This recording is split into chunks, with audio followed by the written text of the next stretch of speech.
నేను లేనప్పుడు ఎంత ఘోరం జరిగిపోయింది. చిన్నమ్మి, కొంచెం తమాయించుకో. ఎలా తమాయించుకోమంటారు పెదబాబు? ఆయన రక్తం కక్కుతూ చనిపోవడం కళ్ళారా చూశాను. అదెలా మర్చిపోమంటారు? మీరే చెప్పండి. ఆ స్వామీజీని ఎవరు పిలిపించారో కాస్త చెప్తారా? ఆంజనేయుల్ని వాడే ఏదో చేస్తుండాలి. మీరు నమ్మరని నాకు తెలుసండి. ఆ స్వామీజీ చాలా మంచివారు, ఎవరికి హాని తలపెట్టరు. ఆంజనేయులు చనిపోవడానికి ఆ దెయ్యమే కారణం, తెలుసా మీకు? షడప్!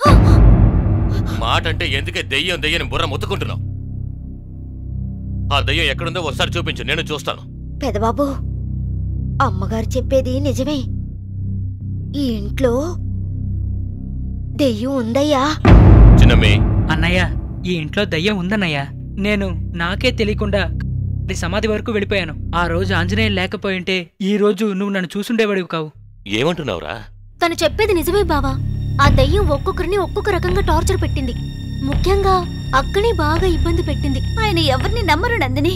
మనమందరం అబద్ధం చెప్తున్నాం అనుకుంటున్నారు. ఏమండి, మనం ఇక్కడే ఉంటే ఆ దెయ్యం ఇంకా ఎవరెవరిని చంపుతుందో.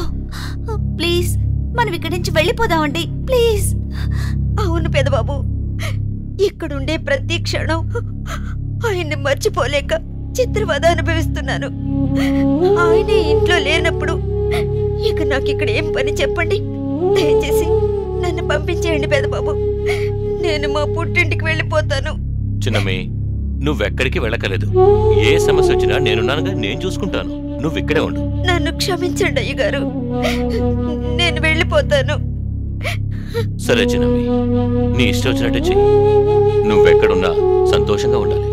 బావా, వీలైనంత త్వరగా మనము హైదరాబాద్ వెళ్ళిపోదాం బావా. అవునన్నయ్య, let us go from here. Please please అండి, వెళ్ళిపోదాం. ప్లీజ్ బావా. అలాగే, రేపే వెళ్ళిపోదాం. పేరెంట్స్ ని ఎదిరించి సినిమా యాక్టర్ అవ్వాలని ఇక్కడికొచ్చాను.